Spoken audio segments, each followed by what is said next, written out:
नमस्कार साथियों। आज हम Madhya Pradesh PSC assistant registrar परीक्षा 2022 की जो यूनिट 8 है राष्ट्रीय शिक्षा नीति, इसके बारे में हम पढ़ेंगे। यूनिट 8 में हमें राष्ट्रीय शिक्षा नीति 2020 को दिया गया है।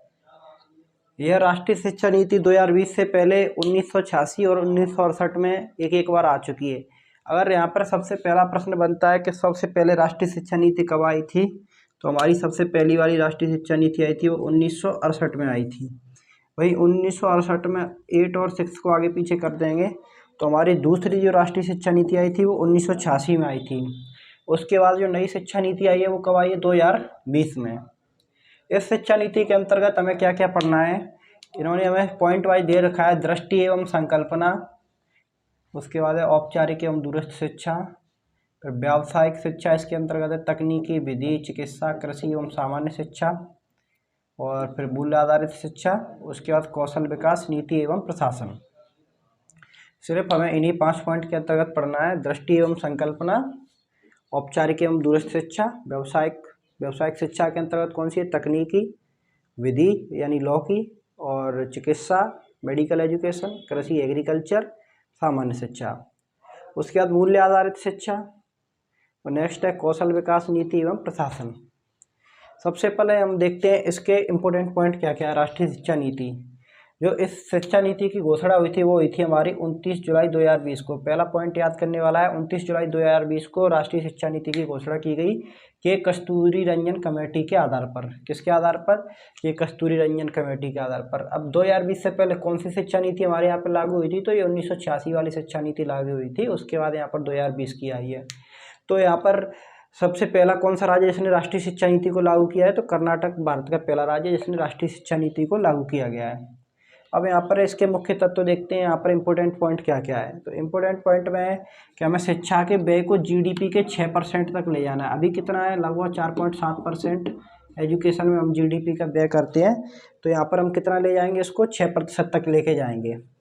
इसका दूसरा एक और इम्पोर्टेंट क्या है? एचआरडी, जिसको मानव संसाधन विकास मंत्रालय बोलते थे, वो अब क्या कहलाएगा? अपना शिक्षा मंत्रालय कहलाएगा। एचआरडी मंत्रालय अब क्या कहलाएगा? शिक्षा मंत्रालय कहलाएगा। और 5वीं तक, कक्षा 5वीं तक की जो शिक्षा होगी वो किस में होगी? मातृभाषा में होगी। इसमें एक भारतीय उच्च शिक्षा परिषद का गठन किया जाएगा। किसका गठन किया जाएगा? भारतीय उच्च शिक्षा परिषद। यह परिषद क्या करेगी? कानून और चिकित्सा की शिक्षा को छोड़ करके सारी शिक्षाएं इसी एक के अंतर्गत समाहित की जाएंगी। किसमें? भारतीय उच्च शिक्षा परिषद में। अब हम इसका बैकग्राउंड देखते हैं। यह जो लेक्चर है, कोशिश की जाए कि इसी एक ही लेक्चर में सारी की सारी राष्ट्रीय शिक्षा नीति कंप्लीट हो जाए। ठीक है, तो इसके बैकग्राउंड देखो। 1948 में क्या हुआ था? विश्वविद्यालय शिक्षा आयोग का गठन किया गया, जिसके अध्यक्ष कौन थे? सर्वपल्ली राधाकृष्णन। 1948 में विश्वविद्यालय शिक्षा आयोग का गठन किया गया, उसके अध्यक्ष कौन थे? डॉक्टर सर्वपल्ली राधाकृष्णन।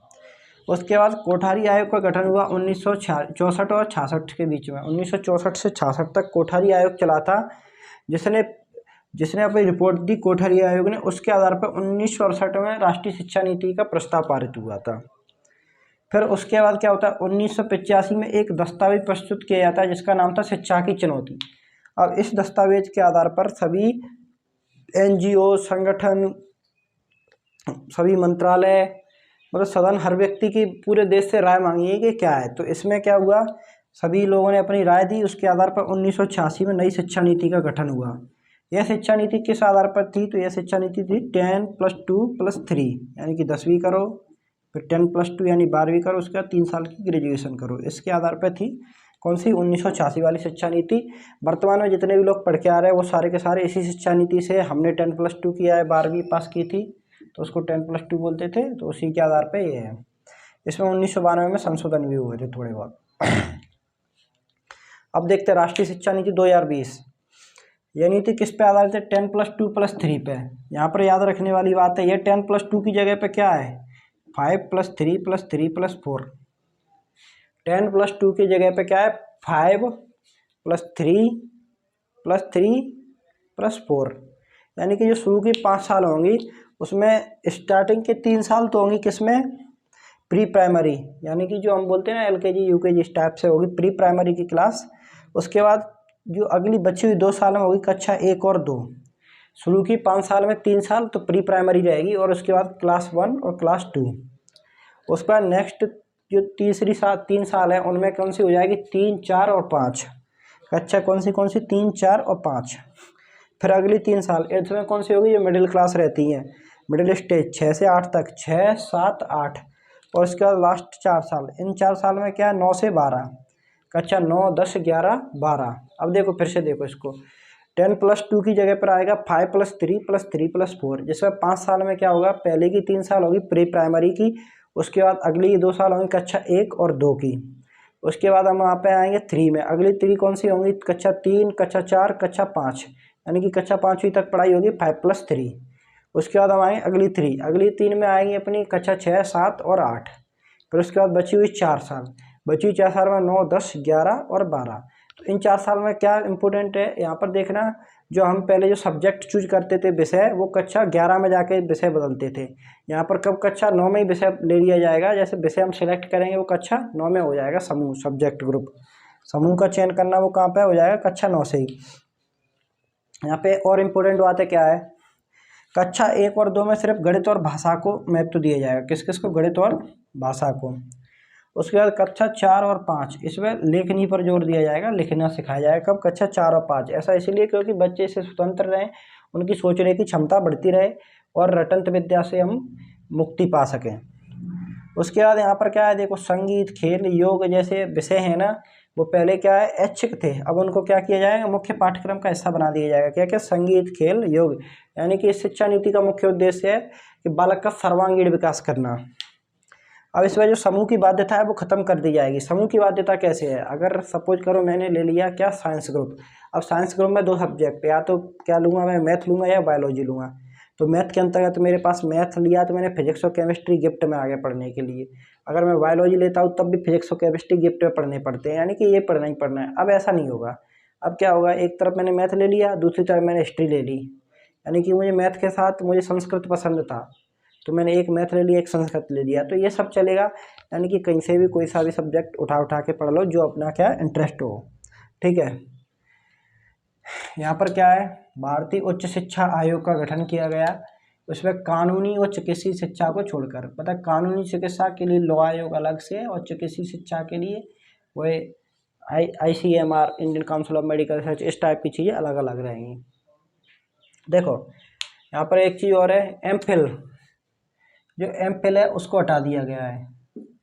अब एमफिल की जगह पे क्या कर दिया गया, अगर अपने को रिसर्च में जाना है तो पहले ग्रेजुएशन करो, फिर उसके बाद पोस्ट ग्रेजुएशन करो, उसके बाद हम क्या करेंगे, PhD में एंट्रेंस लेंगे। यानी कि एमफिल को भी हटा दिया गया है।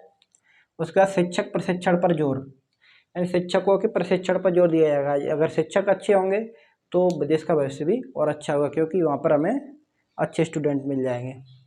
नेक्स्ट है नेशनल साइंस फाउंडेशन के तर्ज पर हम क्या बनाएंगे, नेशनल रिसर्च फाउंडेशन।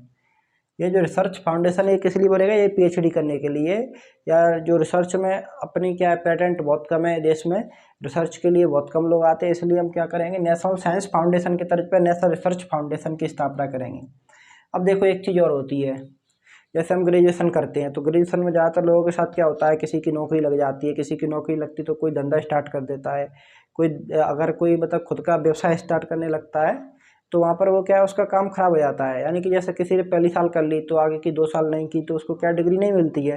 तो यहाँ सरकार ने एक नया बहुत अच्छा इनिशिएटिव लिया है, जैसे अगर किसी ने पहली साल पास की तो उसको प्रमाण पत्र दे दिया जाएगा, फिर वो अगर कॉलेज छोड़ रहा है तो। अगर दूसरी साल पास की तो उसको डिप्लोमा दे दिया जाएगा, अगर वो कंप्लीट पूरी लास्ट ईयर तक पढ़ता है तो उसको क्या दी जाएगी, डिग्री दी जाएगी। ये बहुत अच्छा इनिशिएटिव है। अगर कोई पहली साल पास करता है तो प्रमाण पत्र, दूसरी साल पास करता है तो डिप्लोमा, तीसरी साल पास करता है तो डिग्री। नहीं, लास्ट ईयर तक जाएगा तो डिग्री, पहली साल में प्रमाण पत्र, दूसरी साल में डिप्लोमा। अब हम आते हैं अपने इंपॉर्टेंट पॉइंट, जैसे दृष्टि। अब दृष्टि क्या है इसकी, मतलब भारतीयों को मूल्य आधारित शिक्षा दी जाए, जो भारतीय मूल्य हैं उसके आधार पर शिक्षा दी जाए। भारतीय मूल्य क्या है, दया, करुणा, और क्या है, इंसानियत, ईमानदारी, सत्यनिष्ठा, सच्चाई, इन मूल्यों पर हमको शिक्षा दी जाएगी। सबको उच्च गुणवत्ता की शिक्षा प्रदान की जाए। मतलब दृष्टि जो साइटनेस है, मतलब शिक्षा नीति को बनाई गई है कि जो सभी लोगों की पहुँच हो वो उच्च गुणवत्ता की शिक्षा तक हो, और हमको क्या भारतीय होने पर गर्व हो, देश प्रेम के लिए हम लड़ें, मर मिट जाए, उस तरीके की भावना हमारे अंदर विकसित हो। ये इस शिक्षा नीति का क्या है, दृष्टि या उद्देश्य है। इसलिए संकल्पना क्या है, यानी कि इसके पीछे कॉन्सेप्ट क्या है, तो क्या एक बेहतर इंसान का निर्माण करना, एक ऐसा इंसान जिसके साथ तार्किकता के साथ दया की भावना हो, करुणा की भावना हो, सहायता करने की भावना हो, समाज के विकास में योगदान दे। ऐसा ऐसे राष्ट्र के लिए ऐसे नागरिकों का निर्माण करना जो हमारे समाज के विकास में योगदान दो।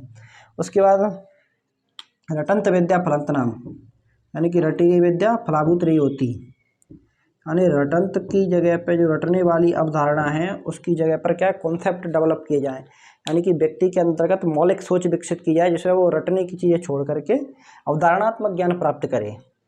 उसके बाद सीखने में लचीलापन, यानी कि लचीलापन रहेगा, जैसे कि लचीलापन किस लिए रहेगा, जिससे कि वो सीखने के तरीके को आत्मसात कर सके। अगर हम किसी पर प्रेशर के साथ बच्चों के साथ पढ़ाए जाएंगे तो उसमें क्या होगा, उसको रटने की ओर अग्रसर होगा। उसकी जगह पर हम उसे क्या लचीलापन थोड़ा सा ढील देंगे तो उसके दिमाग में क्या है प्रेशर नहीं रहेगा, तो हम यहाँ पर क्या सीखने के लिए उसको प्रेरित करेंगे। उसके बाद कला विज्ञान विषय व पाठ्येतर गतिविधियों में अलगाव ना हो। अभी क्या होता है, हमने पढ़ लिए ओम का नियम भी पढ़ा, साइंस पढ़ा, इतनी सारी चीज़ें पढ़ी, अगर घर का कोई एक सर्किट खराब हो जाए तो उसे हम संभाल नहीं सकते। तो यहाँ पर क्या करेंगे, प्रैक्टिकल नॉलेज, वो जो लाइफ से जुड़ी हुई नॉलेज है, वो शिक्षा में जो किताबों में पढ़ाई जा रही नॉलेज है वो सारी की सारी एक की जा रही है, जिससे क्या होगा कि हमें प्रैक्टिकली वही दिखाई पड़े जो कि आप पढ़ रहे हैं। इसीलिए लिखा गया है कला विज्ञान विषय व पाठ्येतर गतिविधियों में अलगाव ना हो, यानी कि वो दोनों चीज़ें अलग अलग ना हो। अब उसके बाद दूसरा टॉपिक है औपचारिक व दूरस्थ शिक्षा। औपचारिक शिक्षा में हम क्या कर रहे हैं, दूरस्थ शिक्षा में हम क्या कर रहे हैं। चलो औपचारिक शिक्षा देखते हैं। औपचारिक शिक्षा का पाठ्यक्रम एनसीईआरटी के द्वारा तैयार किया जा रहा है। किसके द्वारा तैयार किया जा रहा है, एनसीईआरटी के द्वारा। इसमें क्या है, समग्र व बहुविषयक शिक्षा। समग्र यानी कि संपूर्ण, बहुविषयक यानी कि बहुत सारे विषयों की शिक्षा एक साथ हो, यानी कि समग्र यानी सभी को एकत्रित करके और बहुत सारे विषयों की शिक्षा एक साथ हो। कैसे हो, बाणभट्ट ने जो कादम्बरी लिखा उसमें भी 64 कलाओं के ज्ञान की बात की गई है। बाणभट्ट ने कादम्बरी में कितने 64 कलाओं के ज्ञान की बात की है। इस हिसाब से यानी कि इतनी सारी कलाएं होती है, इसलिए हमको बहुत सारे विषय और बहुत संपूर्ण शिक्षा पर ध्यान केंद्रित करना है। इस तरीके की औपचारिक शिक्षा एनसीईआरटी बना रही है। मनुष्य का सर्वांगीण विकास, सर्वांगीण यानी कि सभी अंग, सर्व अंग, सभी अंग में क्या है, यानी उसका बौद्धिक विकास हो, शारीरिक विकास हो, भावनात्मक विकास हो, नैतिक विकास हो, सौंदर्यात्मक विकास हो। यानी कि मनुष्य ऐसा नहीं कि सिर्फ पढ़ाई पढ़ाई में लगा रहे, उसका शरीर पूरे तरीके से बीमारियों पे हो जाए, तो उसके लिए क्या शारीरिक विकास भी हो, उसके लिए योगा करे। भावनात्मक विकास, आजकल क्या डिप्रेशन के शिकार बहुत सारे लोग हो रहे हैं। वहीं नैतिक विकास, नैतिक विकास क्या है, हमारे अंदर नैतिकता की भावनाएं खत्म हो रही हैं, तभी तो देखते हैं आए दिन ऐसी नृशंस और बीभत्स घटनाएं देखने को मिल रही हैं। और सौंदर्यात्मक, ठीक है। उसके बाद आईआईटी में क्या है, आईआईटी में विज्ञान के साथ साथ कला व मानविकी विषय को जोड़ना। अगर हम आईआईटी की क्या है साइंस वाले पढ़ते हैं, जैसे उसमें क्या रहेगा, इंजीनियरिंग रहेगी, रोबोटिक्स, आर्टिफिशियल इंटेलिजेंस, इस टाइप की चीज़ें। उसमें क्या कहीं भी आर्ट और ये नहीं है क्या, ह्यूमैनिटीज। आर्ट और ह्यूमैनिटीज के सब्जेक्ट जोड़ेंगे तो इससे हमारी सॉफ्ट स्किल डेवलप करने में बहुत मदद मिलेगी और हम एक सॉफ्ट स्किल पावर के रूप में बनेंगे। ये हमारी औपचारिक शिक्षा हुई। वहीं दूरस्थ शिक्षा में क्या रहेगा, कुछ लोग होते हैं जो क्या रेगुलर पढ़ाई नहीं कर पाते, स्कूल नहीं जा पाते उनका क्या है, national institute of open studies, ये क्या करें, और राज्यों में ओपन स्कूल हैं, वो क्या करेंगे, ओपन और डिस्टेंस लर्निंग को बढ़ावा देंगे। मतलब एनआईओएस जो मुक्त विश्वविद्यालय और ओपन स्कूल हैं राज्यों के, वो ओपन और डिस्टेंस लर्निंग को बढ़ावा देंगे। इसके लिए क्या करेगा, एनआईओएस एक पाठ्यक्रम चलाएगा एबीसी शिक्षा पाठ्यक्रम चलाएगा। इसमें क्या होगा, ए अगर आपने ए उत्तीर्ण कर लिया यानी कक्षा 3, बी उत्तीर्ण कर लिया यानी कक्षा 5, सी उत्तीर्ण कर लिया यानी कक्षा 8। इसी तरीके से हम कक्षा 10 और 12 रखेंगे।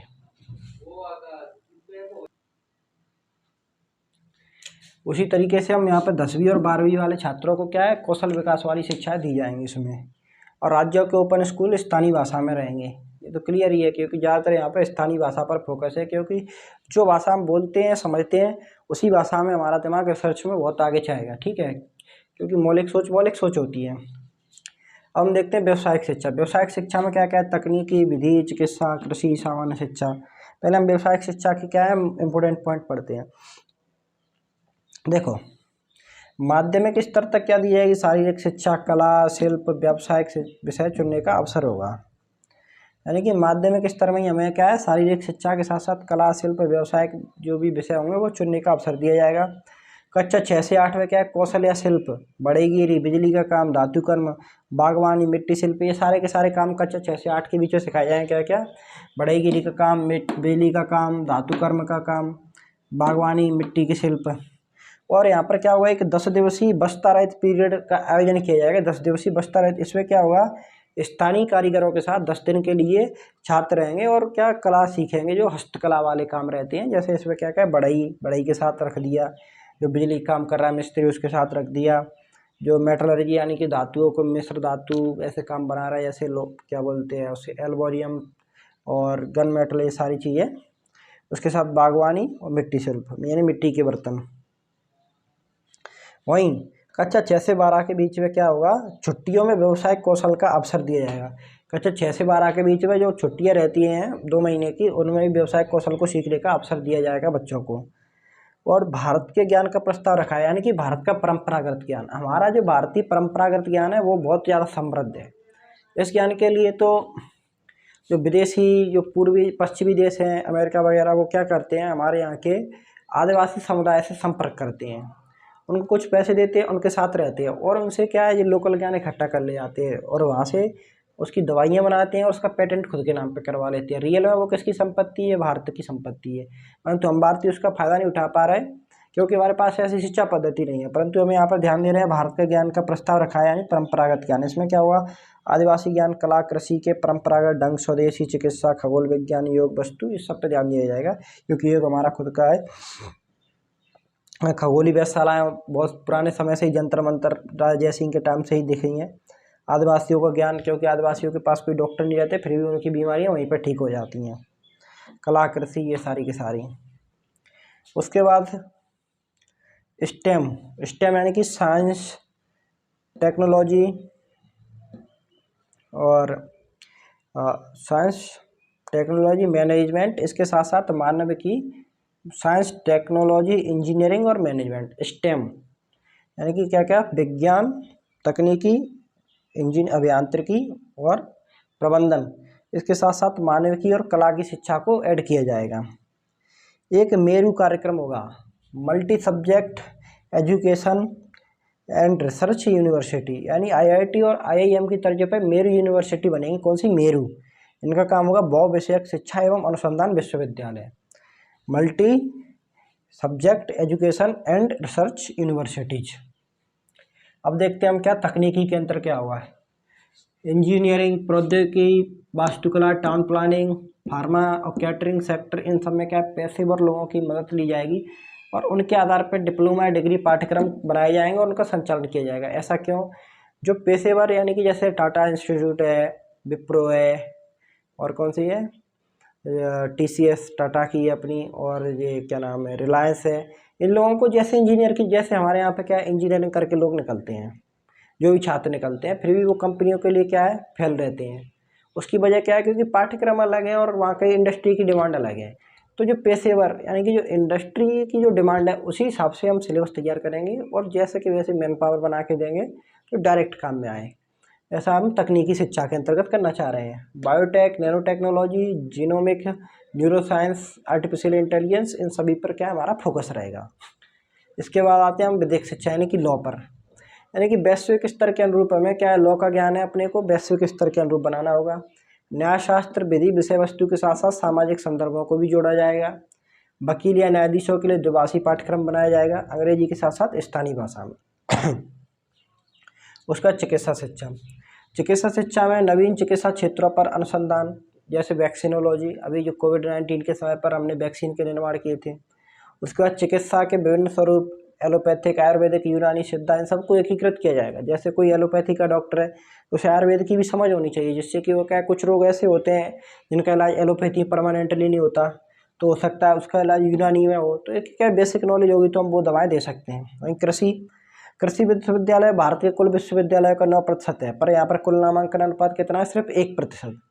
तो हम पर क्या करना है, यहाँ पर स्थानीय ज्ञान, परंपरागत ज्ञान और तकनीकी ज्ञान सबको मिलाकर के पेशेवर कृषि कौशल तैयार करना है। ठीक है, एक बार फिर से पूरा देखते हैं राष्ट्रीय शिक्षा नीति 2020 इसकी घोषणा 29 जुलाई 2020 को कस्तूरी रंजन कमेटी के आधार पर की गई थी। इससे पहले 1968 में शिक्षा नीति आई, 1986 में शिक्षा नीति आई। कर्नाटक पहला राज्य था जिसने राष्ट्रीय शिक्षा नीति लागू की थी। ठीक है, इसका मुख्य उद्देश्य है जीडीपी के 6% तक खर्च सिर्फ किस पे हो, शिक्षा पर हो। अभी तक कितना होता है, 4.7%। अब जो मानव संसाधन विकास मंत्रालय है उसको हम शिक्षा मंत्रालय कहेंगे। 5वीं तक की शिक्षा मातृभाषा में दी जाएगी। भारतीय उच्च शिक्षा परिषद का गठन किया जाएगा। 1948 से विश्वविद्यालय शिक्षा आयोग का गठन किया गया जिसके अध्यक्ष डॉक्टर सर्वपल्ली राधाकृष्णन थे, ये हम बैकग्राउंड में देख रहे हैं। वहीं कोठारी आयोग 1964 से 66 के बीच में हुआ जिसने अपना प्रस्ताव 1968 में पारित करवाया। जिसी रिपोर्ट के आधार पर, कोठारी रिपोर्ट के आधार पर पहली शिक्षा नीति बनाई गई। उसके बाद आएगा 1985 में शिक्षा की चुनौती, एक दस्तावेज तैयार किया। उस पर क्या है, सभी प्रबुद्धजनों की सलाह ली गई और उसके आधार पर 1986 में नई शिक्षा नीति बनाई 10+2+3 वाली, यानी कि 10+2 यानी 12वीं, फिर उसके बाद 3 साल की ग्रेजुएशन। अब आती राष्ट्रीय शिक्षा नीति ये बनी 5+3+3+4। पहली 5 साल में कक्षा 1-2 तक, उससे पहले जो भी होगा क्या नाम, प्राथमिक प्री प्राइमरी शिक्षा। अगली 3 साल 5वीं तक, उसके अगली 3 साल 8वीं तक और उसके अगली 4 साल 9वीं से 12वीं तक। अभी जो हम सब्जेक्ट चूज करते हैं जैसे मैथ लिया, बायोलॉजी ली, कॉमर्स ली, आर्ट ली, वो सब 11वीं में लेते हैं, वो हम सब कब ले लेंगे, 9th क्लास में। इसकी एक विशेषता और है कि सब्जेक्ट के अंदर बाध्यता नहीं की, जैसे ग्रुप ले लिया और ग्रुप के अंतर्गत क्या है, अब ग्रुपिंग खत्म हो गई, अब हम क्या करेंगे, हिस्ट्री के साथ में इंजीनियरिंग पढ़ सकते हैं। क्लियर। उसके बाद कक्षा 1 से 2 तक गणित और भाषा पर जोर दिया जाएगा। वहीं कक्षा 4 और 5 में लेखनी पर जोर दिया जाएगा।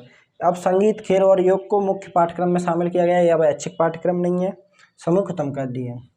भारतीय उच्च शिक्षा आयोग गठन किया जाएगा, कानूनी और चिकित्सीय शिक्षा को छोड़कर, मतलब ज़्यादातर भारत की पूरी शिक्षा एकीकृत कर दी जाएगी। और रिसर्च में MPhil को खत्म कर दिया गया। अगर हमें रिसर्च में जाना है तो पहले ग्रेजुएशन करो, फिर पोस्ट ग्रेजुएशन करो, उसके बाद सीधे PhD में एडमिशन लो। उसके बाद शिक्षण प्रशिक्षण पर भी जोर देने की बात कही गई है। इसमें नेशनल साइंस फाउंडेशन के आधार पर ही नेशनल रिसर्च फाउंडेशन, इसी की तर्ज पर नेशनल साइंस फाउंडेशन की तरफ पे नेशनल रिसर्च फाउंडेशन की स्थापना की जाएगी। उसके बाद अगर हम ग्रेजुएशन करते हैं, अगर पहली साल में कॉलेज छोड़ देते हैं, पहली साल कंप्लीट करके तो हमें प्रमाण पत्र दिया जाएगा। अगर दूसरी साल कंप्लीट करके छोड़ते हैं तो हमें डिप्लोमा दिया जाएगा और फाइनल ईयर तक करते हैं तो हमें डिग्री दी जाएगी। उसके बाद दृष्टि, ये हमारे उसमें टॉपिक है, यानी कि भारतीय मूल्य आधारित शिक्षा, सबको उच्च गुणवत्ता की शिक्षा और भारतीयता पर गर्व करे ऐसी शिक्षा प्राप्त हो। इसकी संकल्पना क्या है, एक बेहतर इंसान का निर्माण। इसके अंदर तार्किकता के साथ दया, करुणा और सहायता करने की भावना हो, समाज के विकास में योगदान दे और अटलता की जगह पर अवधारणात्मक ज्ञान हो। वहीं लचीलापन की जगह पर सीखने के तरीके आत्मसात करने की शिक्षा, कला विज्ञान विषय और पाठ्येतर गतिविधियों में अलगाव ना हो। उसके बाद औपचारिक और दूरस्थ शिक्षा। औपचारिक शिक्षा में क्या है, NCERT तैयार करेगी। इसमें समग्र और बहुविषयक शिक्षा होगी। कादम्बरी के बाण भट्ट में 64 कलाओं के ज्ञान की बात की गई है। मनुष्य का सर्वांगीण विकास में बौद्धिक, शारीरिक, भावनात्मक, नैतिक, सौंदर्यात्मक ज्ञान। IIT में क्या, विज्ञान के साथ साथ कला और मानविकी विषय भी पढ़ाए जाएंगे और हमारी सॉफ्ट स्किल का डेवलपमेंट किया जाएगा।